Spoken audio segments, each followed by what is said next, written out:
Hey, I'm Sydney from Online Tech Tips, and today we're going to try and fix your slow internet.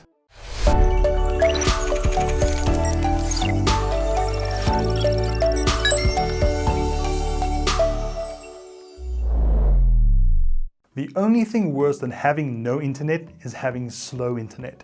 It's a frustration that plenty of us have to deal with every day, but luckily there are quite a lot of things you can do to make your connection speed up. First off, run a speed test on various devices you might have. Try to figure out if the slow connection issues are with your internet connection as a whole or just with specific devices. Also, connect the device to your router directly with an Ethernet cable and see if the speed issues resolve. If they do, you know the issue might be with the quality of the wireless signal or some other sort of Wi-Fi problem. On Wi-Fi connections, make sure that you actually have a good strong signal.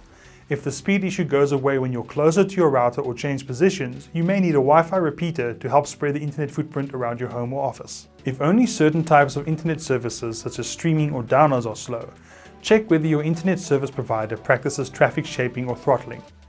This is where different speed limits are applied to different types of internet traffic. If that is the case, upgrading to an unshaped account should give you the full speed your connection was designed for. Sometimes, you can also get around this sort of shaping or throttling by using a VPN service, since this hides the traffic type from the service provider, making it impossible for them to apply different limits. You can also change the DNS server you're using. The domain name server is a computer that takes the web address you type in and converts it to the network address of the actual web server. Some DNS options are faster than others.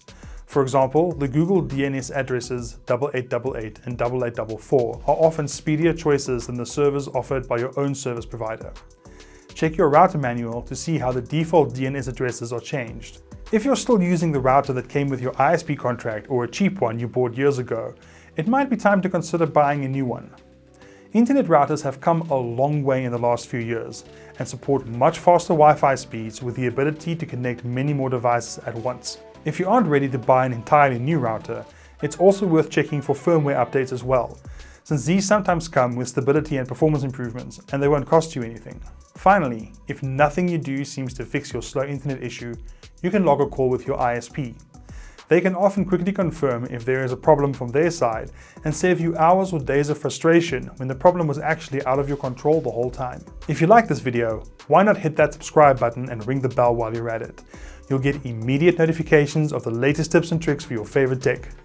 Check out our website for in-depth guides and explainers, and head over to our social media pages if you want to be part of the Online Tech Tips community. See you next time.